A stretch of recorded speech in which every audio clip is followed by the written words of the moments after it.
우리 좌우 옆 사람에게 흩어짐이 은혜입니다. 근데 오늘 제목을 한번 읽어볼까요? 온 지면의 흩어짐을 면하자. 이 소리와 제가 오늘 인사로 나눈 말씀은 흩어짐이 은혜다라고 하는 말에 무엇이 달랐던가에 대해서 말씀을 드리고자 합니다. 창세기 10장에는 노아 아들들의 족보가 나옵니다. 그 족보들을 통하여서 하나님께서 노아의 가족들이 8명의 가족을 통하여서 얼마나 많은 자손이 번성하고 또 번영을 누렸던가를 보여주고 있습니다. 하나님 노아의 방주가 아라랏산에 머물렀고 그 아라랏산 중턱에 내려오면 거기에 그들이 동쪽에 있는 시날 평지 점점 내려와서 넓은 평지를 만나게 됩니다. 이 시날 평지는 유브라데스 강과 티그리스 강이 흐르고 있는 그런 아주 천연적인 곡창지대이고 넓은 평야와 들을 갖고 있습니다. 문명의 발상지로 나타나는 이 유브라 강과 티그리스 강이 흐르는 그곳에서 이 시날 평지를 만났을 때에 그들은 그곳에서 무엇을 만들고자 합니다. 이 오늘 바벨탑의 사건이 나오는 창세기 11장의 모습은 하나님께서 노아의 물홍수 심판을 하시고 난 이후에 150년이 지난 쯤이다라고 이야기를 합니다. 그곳에서 바벨이라고 하는 하늘에 닿는 그리고 언어를 혼잡케 하는 그것으로 뜻을 갖고 있는 바벨의 탑을 세우는데 이 바벨의 탑을 세운 사람이 누구일까라고 하는 창세기 10장 8절로 9절 말씀을 보시면 그 바벨을 세운 자가 누구인지란 구스가 또 니므롯을 낳으니 그는 세상의 첫 용사라. 9절에요. 그가 여호와 앞에 용감한 사냥꾼이 되었으므로 속담에 이르기를 아무는 여호와 앞에 니므롯같이 용감한 사냥꾼이로다 하더라라고 말합니다. 니므롯이라고 하는 함의 자손이고 구스의 아들이었는데 이 노아로부터 4대에 이르는 그러한 니므롯이 등장을 하는데 니므롯은 그인 족속과 같은 그런 기골이 장대하고 키가 크고 힘이 있는 큰 용사다. 오늘 여기에 보면 첫 용사라고 했는데 첫 용사라고 하는 이 말은 영이다라고 하는 말과 동일합니다. 또 그 용사라고 하는 것은 힘을 가지고 있기 때문에 그는 압제자이다라고 하는 말도 포함됩니다. 오늘 성경에 보면 용감한 사냥꾼이 되었으므로 용감한 사냥꾼이다라고 말합니다.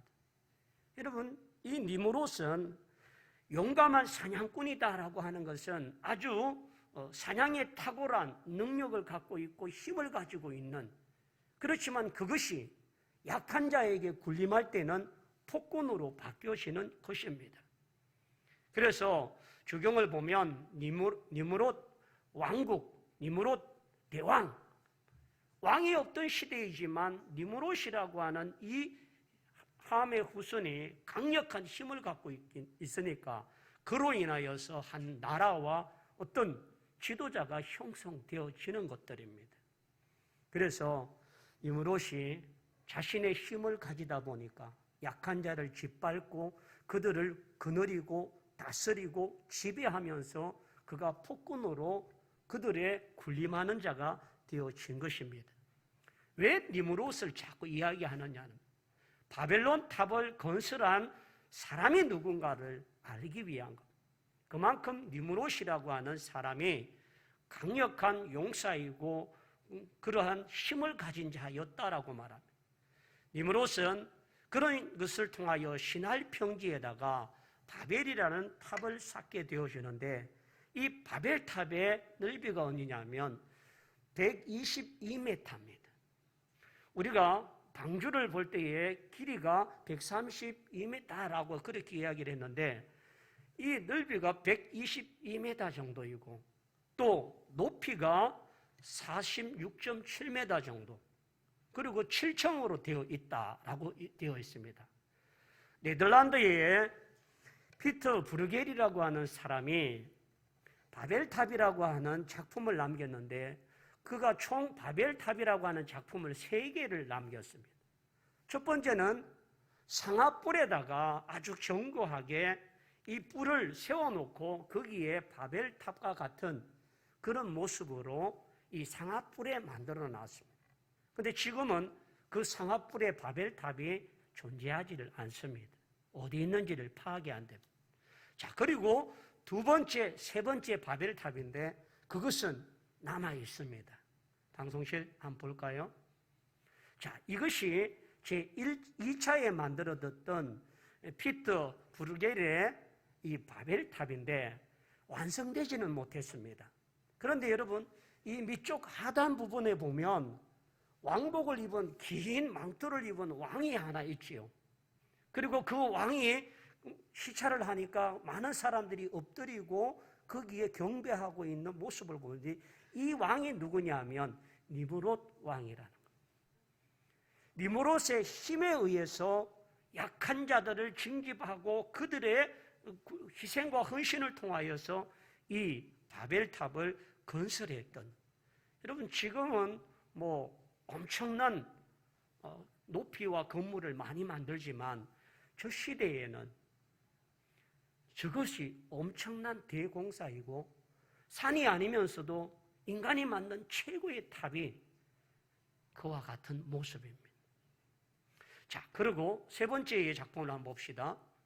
이 세 번째의 작품이, 이 두 번째에는 완공이 안 된 거지만 거의 완공이 되어가는 모습의 바벨탑의 모습이라고 피터 브루겔이 그렇게 있고, 이것은 지금 네덜란드에 소장되어 있다고 하고, 두 번째 거는 스위스에 소장되어 있다고 합니다. 자, 이렇게 어마어마한 규모의 건물을, 탑을 세우자라고 하는 그것을 했던 사람이 바로 니므롯이었다라고 하는 사실을 인지하시고, 그때 당시에 니므롯이 나라를 과 같은 모습으로 다스릴 때에 무엇이 있었는가? 1절에 보면 온 땅에 언어가 하나요 말이 하나였더라. 여러분, 언어가 하나라고 하는 것은 얼마나 고맙고 좋은 일인지 몰랍니다. 우리가 코로나 때문에 해외여행을 마음껏 하지 못하지만 여행을 하다 보면 언어의 장벽 때문에 너무 힘들 때가 있습니다. 예전에 우리 단기 선교를 통해서 그 캄보디아를 가게 되었는데 중국을 경유해서 가게 되었습니다. 근데 중국의 이 친구들은 자기들은 급할 게 없어요. 근데 우리는 여기 가라 저기 가라 우왕좌왕해서 결국 해서 겨우 통과가 됐는데, 나중에 보니까 우리 짐이, 바로 가야 될 짐이 중국 공항에 빙글빙글 돌고 있더라고요. 그래서 그걸 가지고 와서 다시 하고 비행기를 타는 과정 속에는 너무 힘들어요. 왜냐고요? 언어가 달랐기 때문에. 언어가 하나라고 하는 것은 얼마나 감사합니다. 미국을 가도 중국을 가도 캐나다를 가도 어디를 가도 하나의 언어라고 하는 것은 복된 것이고 은혜였습니다. 말이 하나라고 하는 것은 어떤 문화가 같은 모습이었다는 거죠. 그래서 노아의 후손으로 4대가 되어지는 시점이니까 모든 사람이 그런 가족과 같은, 시족과 같은 모습으로 하나였다라고 하는 거예요. 그건 우리라고 하는 공동체가 형성되어지는데, 그 우리라고 하는 공동체가 형성되면서 무엇을 가지고 있느냐, 우리가 하나 되어졌을 때에 목적하는 것이 하나님을 경외하고 하나님을 영화롭게 하는 것이 인간의 제일된 목적이면 참 좋겠는데, 니므롯은 그렇지 못하였다라고 말합니다. 하나님께서 이 세상을 창조하시고 심히 보기 좋았다라고 말씀하셨습니다. 또한 하나님께서 우리에게 언어를 주신 이유가 뭐냐는 거죠. 언어를 주신 이유는 하나님께서 우리에게 명령하시는 것을 잘 전달하도록, 선악을 알게 하는 과실의 나무를 먹지 말라, 먹는 날에는 정령 죽으리라, 이것을 언어라고 하는 매개를 통하여 하나님의 뜻을 아담이 하와에게 전달하는 매개로 언어라고 하는 용어가 우리에게 주어졌습니다. 그렇다면 언어는 하나님의 뜻을 인간에게 전할 수 있는 도구이고 나타내는 것들인데, 이 언어의 도구를 가지고 하나님이 아닌 인간의 뜻과 인간의 목적과 인간의 것들을 세우고자 하는 도구가 될 때는 결국 죄악의 모습으로 간다는 사실입니다. 창세기 2장 16절과 17절에 보면 여호와 하나님이 그 사람에게 명하여 이르시되 동산 각종 나무의 열매는 내 임의대로 먹되 선악을 알게 하는 나무의 열매는 먹지 말라. 내가 먹는 날에는 반드시 뭐하리라고요? 죽으리라고 하나님이 말씀하신 것을 아담이 듣고 누구에게요? 하와에게 전하였습니다. 그리고 오늘 이제 이 니므롯에 의해서 바벨이라고 하는 탑을 쌓게 되어지는 모습 속에는, 한번 따라합시다. 인간은 하나님의 약속을 믿지 못했다. 바벨의 탑을 122m와 46점 몇 메다로 그렇게 높이 쌓았던 이유가 뭐냐 하면, 오늘 거기에 보면 성경을 보십시다. 4절을 한번 볼까요? 4절요. 다 같이 합독합시다. 또 말하되 자 성읍과 탑을 건설하여 그 탑 꼭대기를 하늘에 닿게 하여 우리 이름을 내고 온 지면에 흩어짐을 면하자. 자, 여기 보면 세 가지의 모습입니다. 첫째는 어디에 닿고자 한다고요? 하늘에 닿고자. 두 번째는요, 누구의 이름을? 우리의 이름. 니므롯에 의해서 어떤 힘에 의해서 군림되어지고 하나의 어떤 왕국을 건설하려고 하는 니므롯의 이름을 내자는 겁니다. 그리고 지면에서 어떻게 된다고요? 흩어짐을 면하자. 여러분, 하나님은 이 모든 일을 통하여서 인간들에게 이 약속을 하셨습니다. 자, 하나님이 홍수 심판을 하고 난 이후에 언약의 정표로 다시금 물로 말미암아 내가 땅을 심판하지 않겠다고 보여준 정표가 무엇이었습니까? 무지개였습니다. 무지개가 뜰 때마다 하나님은 언약을 보여주시고 하나님은 우리를 물로 심판하지 않겠다고 약속하시고 보여주시는 증거가 무지개였습니다.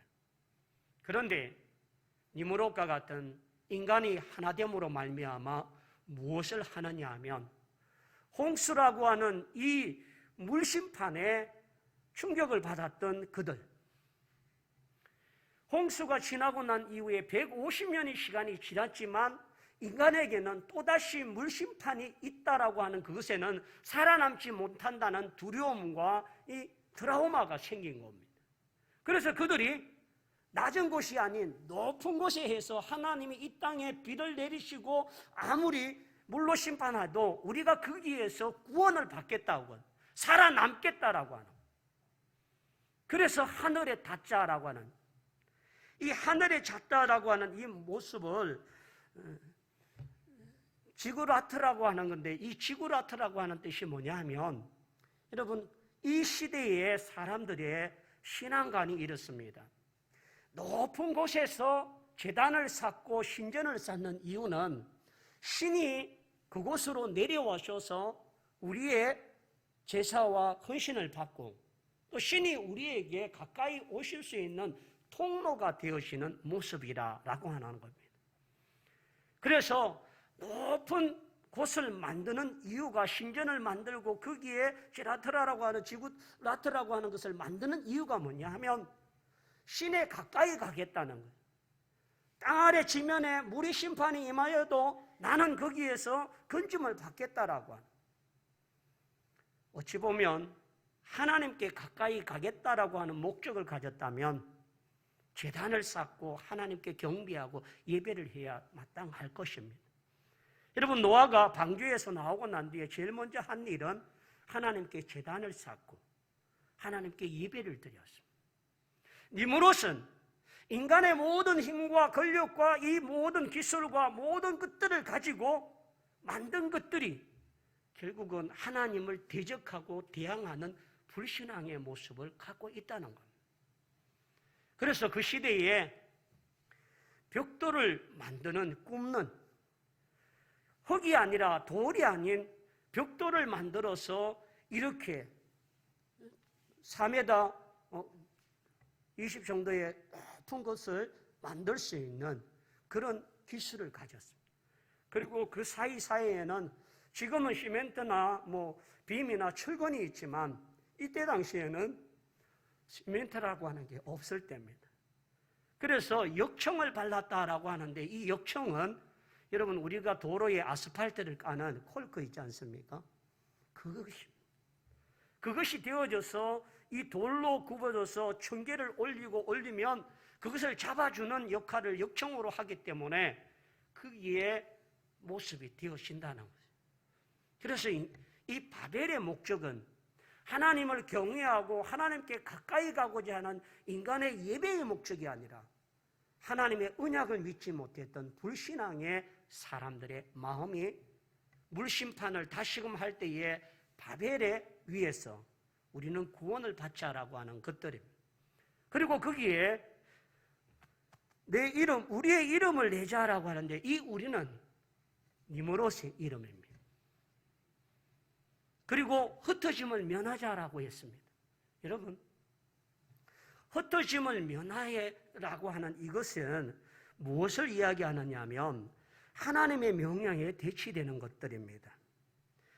하나님께서 이 홍수시판 이후에 뭘 이야기하냐면 번성하고 또 그들을 통하여서 하나님께서 보여주시는 은혜가 있음을 말합니다. 그런데 그들은 하나님께서 이와 같이 행하셨던 모든 일들에 그것에 대하여서 모든 것들을 방해하고 나갑니다. 우리 여러분, 창세기 9장 1절과 7절을 한번 볼까요? 한번 같이 합독합시다. 창세기 9장 1절 다 같이요. 하나님이 노아와 그 아들에게 복을 주시며 그들에게 이르시되 생육하고 번성하여 땅에 충만하라. 7절 말씀에 너희는 생육하고 번성하여 땅에 가득하여 그 중에서 번성하라 하셨더라. 땅에 충만하고 번성하여 지면에 흩어지라고 명령하셨습니다. 그런데 이들은 흩어짐을 면하자라고 하는 거예요. 우리가 하나가 되어져서 썰어버리지 않고 우리가 한 곳에 모여서 하나가 되어자라고 하는 목적이 하나님의 명령과 말씀에 위배되어지는 불신앙을 전제로 하고 있기 때문에 이 바벨이 하나님 앞에 안타까운 모습입니다.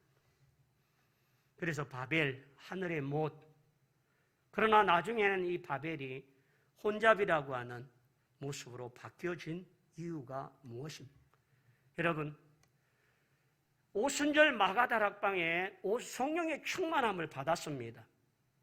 그리고 성령이 너희에게 임하면 너희가 권능을 받고 예루살렘과 유대와 사마리아와 땅끝까지 이르러 복음의 증인이 되라고 명령하셨는데 이스라엘 백성들은 예루살렘을 떠나기가 싫었어요.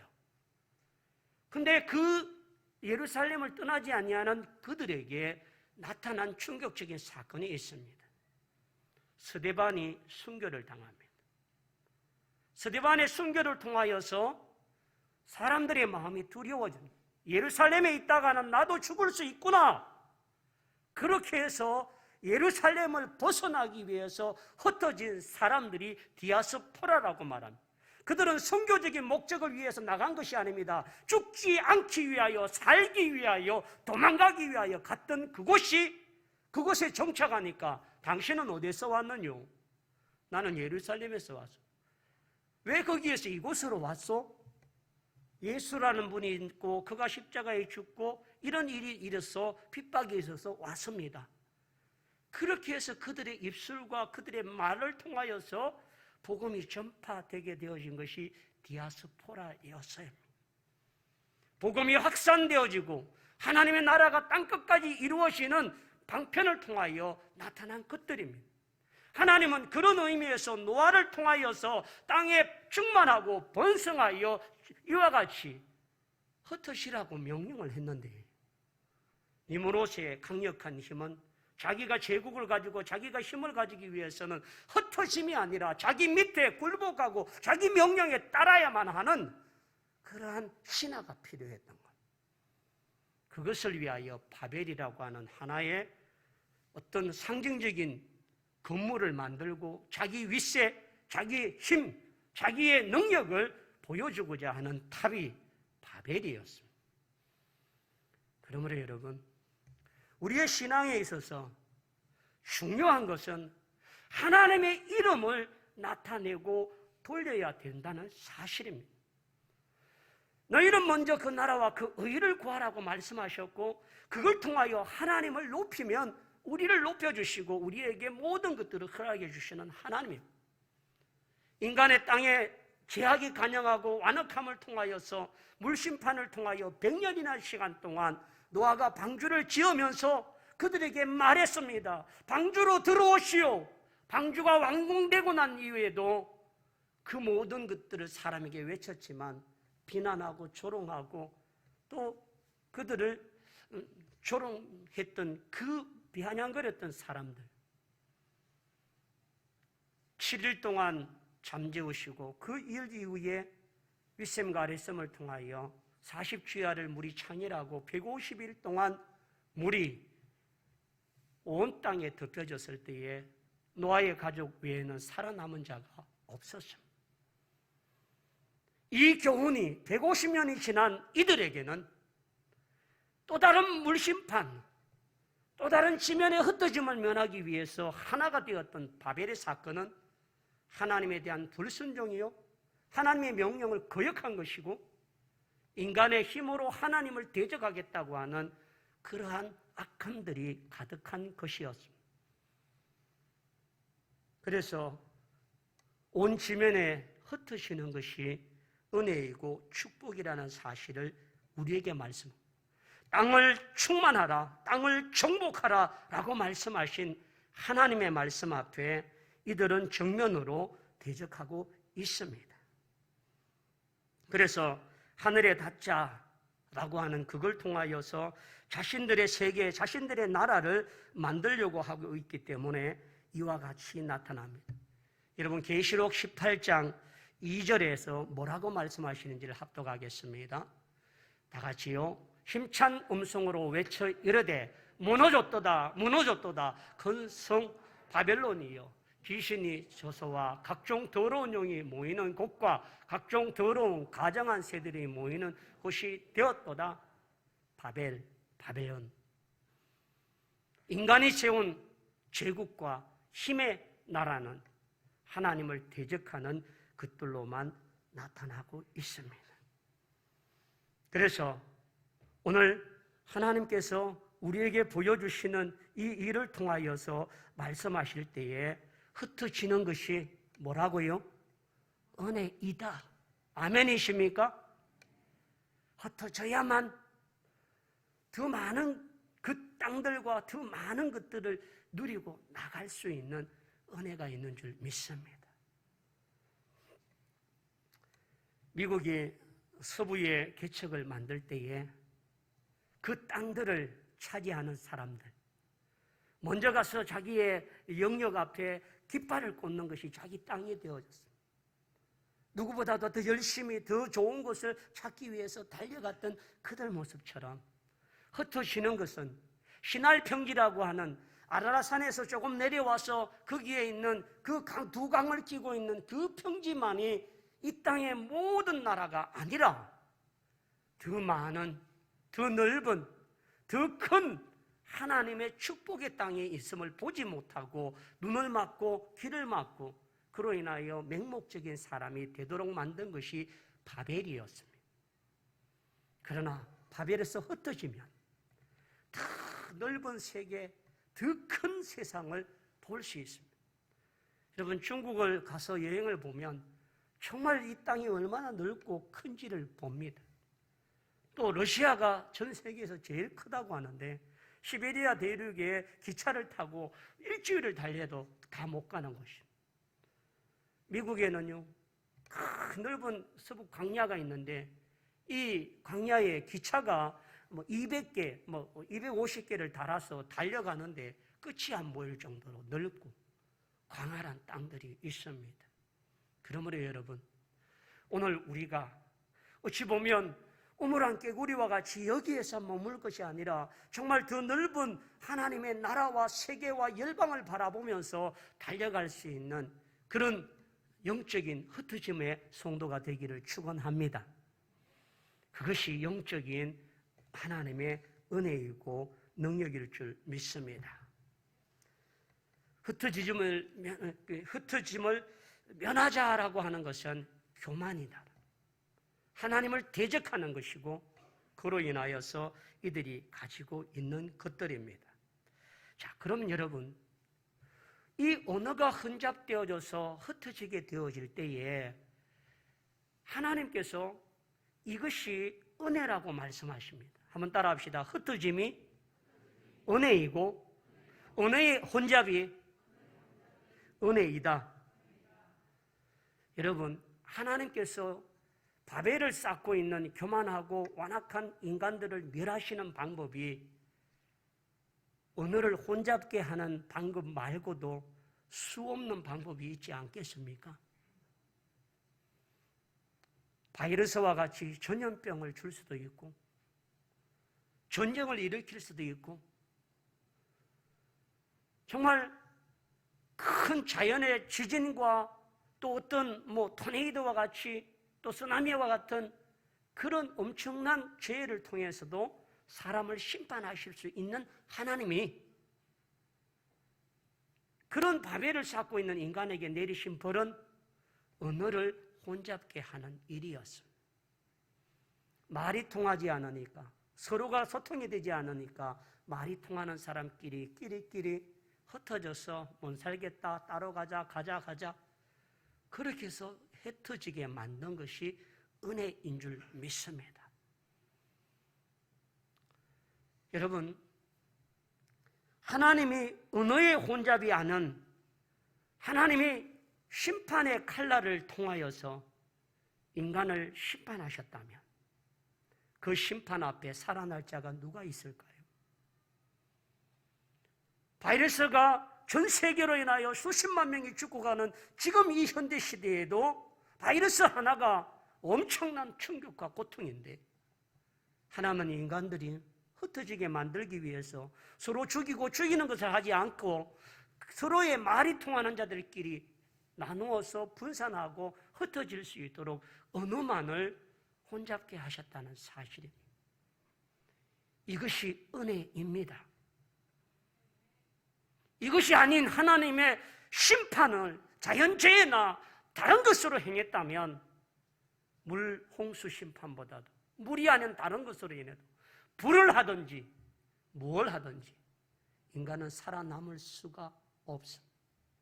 그런데 하나님은 그런 인간들에게 한 번의 심판을 통하여 두려워하는 그들, 트라우마를 갖고 있는 그들, 홍수의 심판을 또다시 임하면 면하자라고 하는 그것을 꼭대기로 만들어서 거기에 하늘을 닿게 만들고 지면을 흩어버리지 않도록 원했던 그들 마음에 언어라고 하는 그 혼잡을 통하여서 나누게 되고 나타나게 됩니다. 이 언어의 혼잡이 사도행전 2장 4절을 통하여서 그 언어들을 통하여 하나님이 일하시는 통로가 되도록 만들어 주었습니다. 오순절 마가다락방에 120문도 성도들이 각기 다른 방언으로 말할 때에 아라미아 사람, 리비아 사람, 애굽 사람, 시리아 사람 어떤 사람들이든 다 자기 말로 알아듣게 만들어 주셨습니다. 그래서 그들에게 복음이 전거되어지고 하나님의 영이 나타나게 되는 줄 믿습니다. 언어가 다른 것 불편할 수 있지만 우리가 하나님 앞에 이와 같은 것들을 통하여 인간들에게 은혜를 베풀어 주시는 하나님이 그 일을 합니다. 여러분 8절을 보십시다. 그러가 언어가 혼잡게 되었으니까 그들이 어떻게 되어졌습니까? 8절 여호와께서 거기서 그들을 온 지면에 흩으셨으므로 그들이 그 도시를 건설하기를 뭐 했다고요? 거쳤더라. 하나님의 목적은 잘못된 목적과 방향을 갖고 있는 그들을 그치게 하는 것이었지 심판을 통하여 죽이고자 하는 목적이 아니었기 때문에 언어만을 혼잡을 하게 하셨다는 거예요. 그리고 그것이 중단되어지고 이제는 니무롯이라고 하는 강력한 폭군에 의해서 비참한 노동과 고역을 통하여 종살이 되었던 그들이 해방과 자유를 갖게 되어지고 9절에 보면 그러므로 그 이름을 바벨이라 하였으니 이는 여호와께서 거기서 온 땅의 언어를 뭐하게 하셨다고요? 혼잡하게 하셨음이니라. 여호와께서 거기서 그들을 온 지면에 흩으셨더라. 이것이 은혜인 줄 믿습니다. 여러분, 바벨을 통하여 오늘 우리에게 깨닫는 것이 인간의 마음이 하나 되어지면 하나님을 경외하는 목적으로 가야지 인간의 의지와 인간의 목적을 세우는 도구가 되어지면 사단의 도구가 될 수밖에 없다는 사실을 보여줍니다. 그러므로 여러분, 오늘 우리 진주 남교회라고 하는 이 믿음의 공동체가 하나됨의 목적은 어느 누구를 위한 인간의 목적을 위하여 인간의 사상을 위하여 나가는 것이 아니라 하나님의 영광과 그의 이름, 그의 영광을 위해서 나갈 수 있는 하나됨이 되기를 축원합니다. 우리 모두가 그 일을 위하여 하나 되길 원합니다. 주의 이름, 주의 말씀을 순종하고 땅에 정복하고 땅에 번성하고 땅에 충만하라고 하는 이 명령을 거역했던 그들의 마음처럼 완악한 교만의 마음을 버리고 낮아지고 겸손한 마음으로 하나님의 뜻을 순종할 수 있는 믿음의 종들이 되기를 축원합니다. 또한 우리의 신앙의 탑을 쌓지 맙시다. 내가 했다. 내가 세운 것이다. 내가 한 거야. 나를 드러내지 말자라고 하는 거예요. 우리 리프트라고 하는 공사를 했지만 우리 성도들의 기도와 모든 분들의 헌신을 통하여 행한 것입니다. 주도는 누가 했고 또 헌신은 많이 했지만 그것이 내가 한 것이라고 내 공로라고 말하는 것이 아니라 하나님의 은혜 주셔서 행한 것이라고 고백할 때에 하나님의 영광이 되기를 축원합니다. 그러므로 여러분, 하늘까지 닿게 하자, 우리 이름을 내자, 지면에 흩어버림을 면하자라고 하는 이 니무롯의 목적은 하나님을 대적하고 거역하는 목적이었어요. 그러나 여러분, 우리가 하나님과 하나 되어져서 나갈 때마다 때로는 우리가 고난을 당하고 때로는 어려움을 당하고 슬픔을 당하고 아픔을 당하고 힘듦을 당하는 이 일이 그것이 내게는 고통이고 아픔이지만 하나님 지나보고 나면 하나님이 그것이 은혜임을 깨달아 줄 수 있는 영적인 영안이 열려지기를 축원합니다. 흩어짐이 축복이라고 하는 말씀을 거역했던 그 시대, 그러나 흩어짐이 은혜이고 은혜의 혼잡이 하나님의 은혜였다는 사실을 깨달을 때마다 그 은혜 받은 자들의 삶은 감사와 찬양과 영광인 줄 믿습니다. 오늘 여러분, 우리의 가정에 부모와 자녀 간에 언어 소통이 잘 되지 않아서 서로가 힘들고 아픔을 겪고 있는 그것이 그 아픔의 목적을 잘 보십시오. 자녀가 바라보는 부모와 부모가 바라보는 인생이 다릅니다. 서로가 하나님 중심으로 향하여 무엇이 옳고 무엇을 기쁘게 할 것인가를 함께하여 합력하여 선을 이루는 목적을 갖는다면 서로가 협력자가 되고 서로가 조력자가 되고 서로가 기도할 수 있고 합력하는 자가 될 수 있습니다. 언어가 다르고 생각이 다르고 말이 달라심으로 말미암아 서로 미워하고 정오하고 다투는 그것이 우리의 가정이 되지 않기를 원합니다. 그것이 우리 교회가 되지 않기를 원합니다. 다름이 나쁨이 아니라 다른 것을 인정하는 자가 되기를 원합니다. 그리고 때로는 내 가정에 흩어짐을 당하고 물질의 연약함을 당하고 여러 가지 시련을 당하고 고난을 당하는 것들이 이거보다도 더 큰 심판을 통하여 내게 모든 것을 거두어가고 건강을 거두어가고 생명을 거두어갈 수 있는 하나님이 이 정도의 일로 인하여 행하신 것만 해도 은혜라고 깨달아질 때에 감사가 나오고 기쁨이 나오고 감격이 나올 줄 믿습니다. 그렇지 아니하고 원망과 불평이 가득 차면 그 마음속에 하나님의 은혜가 임할 수가 없습니다. 그러므로 여러분, 우리 좌우 옆 사람에게 흩어짐이 은혜입니다. 은혜의 혼잡이 은혜입니다. 저와 여러분은 은혜 입은 자입니다. 할렐루야. 그런 마음 가지고 다 일어나셔서 은혜라는 찬양으로 영광 돌리길 원합니다.